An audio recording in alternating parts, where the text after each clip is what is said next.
football teams, basketball teams that are really doing well, they have their own core values. And they have their players recite them. Why aren't we doing it here? We are also playing as a team. And in fact, we're not playing for 1 game, 2 games, 3 games. We're always playing for the Super Bowl because every client matters.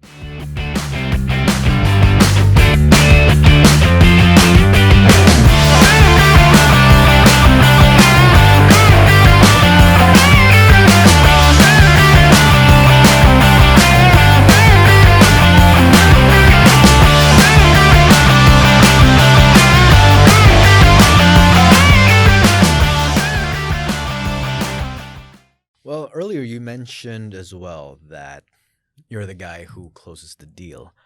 There's a lengthy hiring process, and during that time, the nature of the process weeds out a lot of mercenaries, right? It deters them, and you mentioned that they go through a lot of other people, and by the time they get to you, you're the one who will make the final decision. So it should follow that these people are trusted people, are very competent, they know what they're doing. Yeah. What kind of traits do these people need to have for you to entrust this gatekeeper position to them? Gatekeeper meaning the ones doing the interviews during those.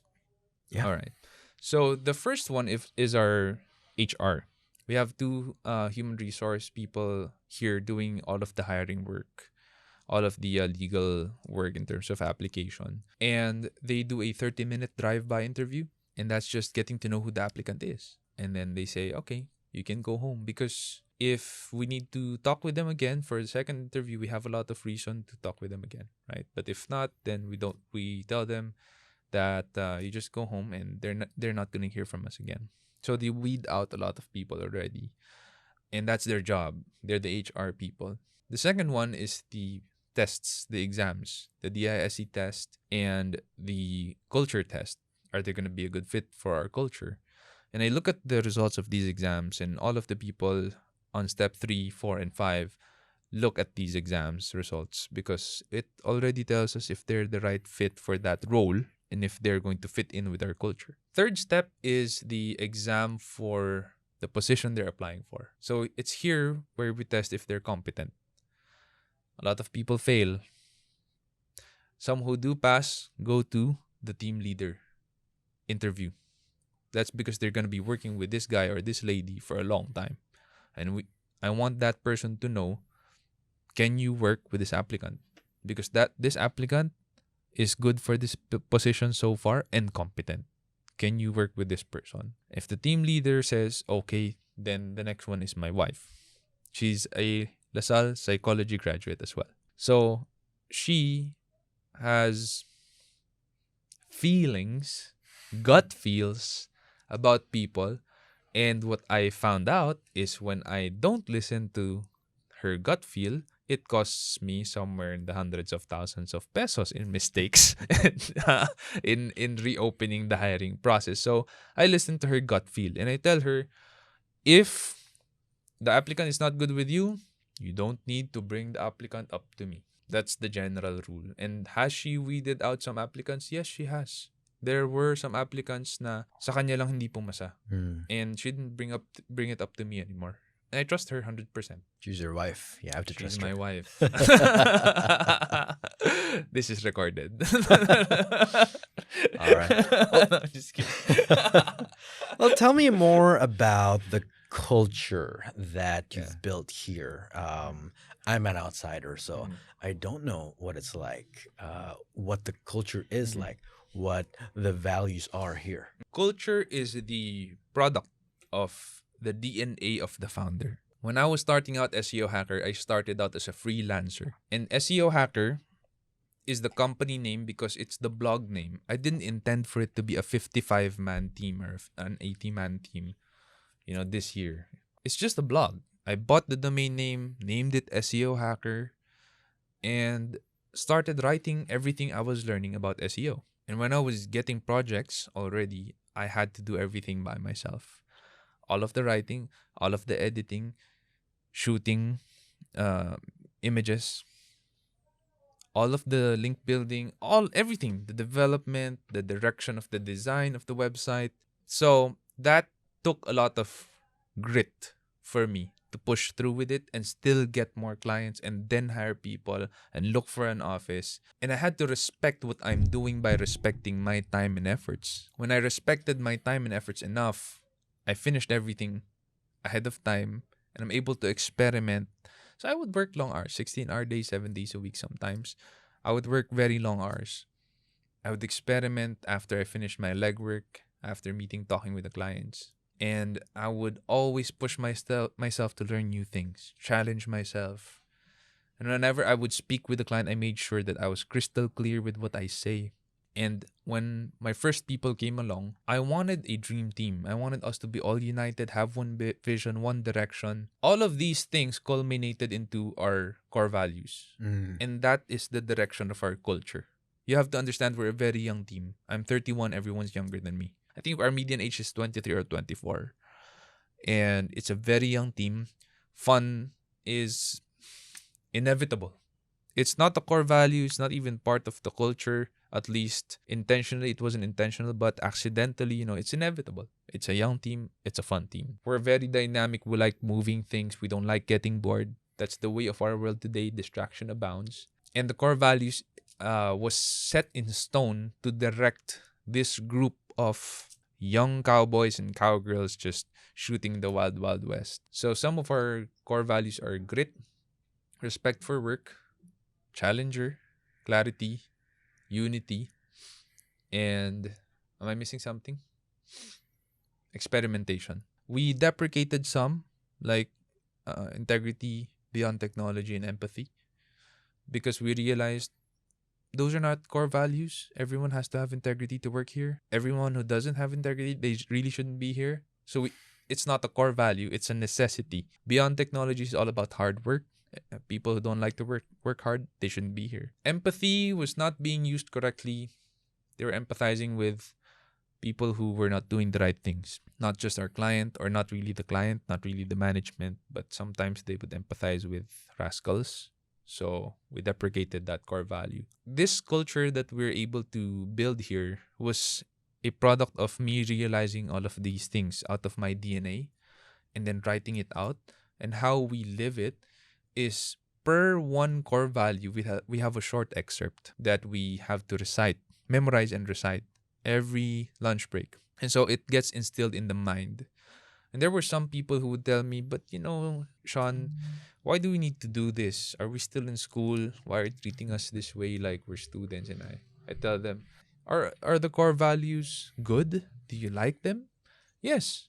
Are they valuable to you? You think it would help you in your stay here, in your work here, even in your life outside of here? Yes. Here's the thing. Can you live it out? Yes, I can. In your heart? Sure. How can you do that if it's not even here? If it's not here, there's no way it could get here. Mm-hmm. So this is one reason why we have it memorized. And if you notice, football teams, basketball teams that are really doing well, they have their own core values. And they have their players recite them. Why aren't we doing it here? We are also playing as a team. And in fact, we're not playing for 1 game, 2 games, 3 games. We're always playing for the Super Bowl because every client matters. They're the ones funding the company, funding our lifestyle. Why aren't we playing that way? And this is why I became very intentional with the culture. And I cannot explain to you how it feels, how it goes. Culture is something that you just realize once you step into the room. There is a YouTube video about it. I think it's called The Smell of the Place. And that was a fantastic way to describe culture. He says that I'm an Indian, I live in Calcutta, and I now stay somewhere in London. The forests there that I visit smells like lavender. It smells very good when I take a walk. I go back to India. It smells very different. And he says, culture is like that. You enter the room, suddenly you get a feel about what the culture is like. You get the smell of the place. You enter another office, suddenly you feel what the culture is like. You get the smell of the place. So I cannot really describe to you how our culture is. What I can tell you is it's young, it's dynamic. We work hard, we work excellently, and unity is very important to us. no gossip, no sanctioned incompetence, no unresolved conflicts. We have one vision in mind and we communicate clearly to everyone. The culture was something, it is something you grow organically, right? And it cannot come into being if they didn't come from your core values. And the core values, they have to come from you, from the founder. And for the founder to realize these things, I believe that founder needs to have self-awareness, right? How does one cultivate this self-awareness, or rather, what are the right questions that you have to ask yourself? So the first time I was able to draft a core set of core values was 2014. We were already 4 years in the business, and I changed it 3 times now because some of them. The first one was a huge failure. It was just, it's my firstborn, so that hurt when I had to kill it, but it wasn't working. And one thing that I learned earlier in the podcast is Seth Godin says it's a gift from the past, meaning it was you having a gift and your past self is giving that gift to your present self. But if it's not working or if it's misspelled or it sucks, you don't have to accept that gift. It's on your discretion. So I threw it out.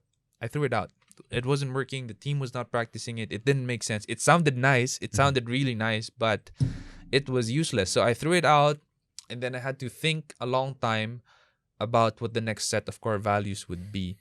And how I thought about it was, so this is working on the business rather than being in the business. So I had to have time to meditate upon it.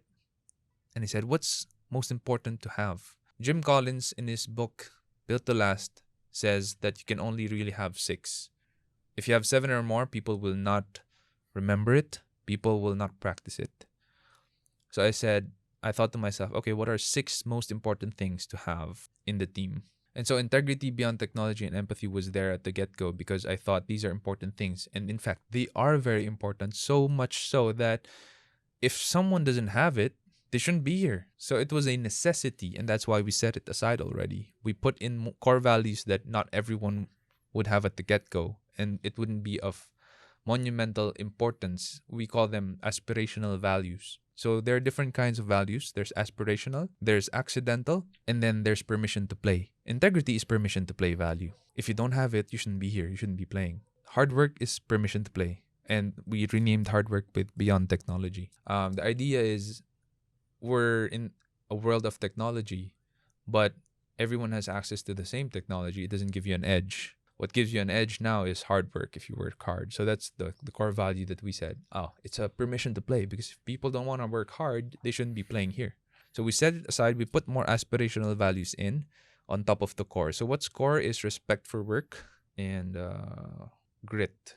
Challenger, unity, clarity, and experimentation are aspirational values. We want those being practiced by everyone here. But right now, not everyone has it. But we still recite it. We still want everyone to learn it. We want everyone to embody it. You aspire to it. Yeah. So these core values came out because of a need, because of the mastery that I started this business. I knew everything that's happening. I knew our weakness. I knew what we needed. Experience. And of course, making mistakes. I scrapped the entire core values, the initial ones. I had to rewrite it 3 times. So it's a culmination of a lot of things. And also, I was learning from books, mentors like Jim Collins who wrote it, Patrick Lencioni who talked about permission to play an aspirational and accidental value. I mean, fun is an accidental value. I do believe empathy is an accidental value as well. Even if we had it in the core, it's being practiced differently. So it's an accidental value. Accidental values are neither good nor bad. It's just there. It's just something that the team has. So I didn't give that much attention to it. But I learned these things. These are very important things because I could have written like 8 core values or 10 core values and it wouldn't have mattered because people would have suffocated from it. Learning from big mentors like Jim Collins, Patrick Lencioni, John Maxwell, of course, and Dave Ramsey. Like these are big guys. I've read their books. I listen to their podcasts. I follow their advice. And having this sense, court sense, like if you play basketball, sometimes you just know where to pass the ball to because you've been playing with this team for a very long while. We call that court sense. And as the founding entrepreneur doing it for a long time, I have a very good court sense already on what's happening, what's needed. Couple that with what I've learned and the mistakes I've made. That's how I really came up with the core values.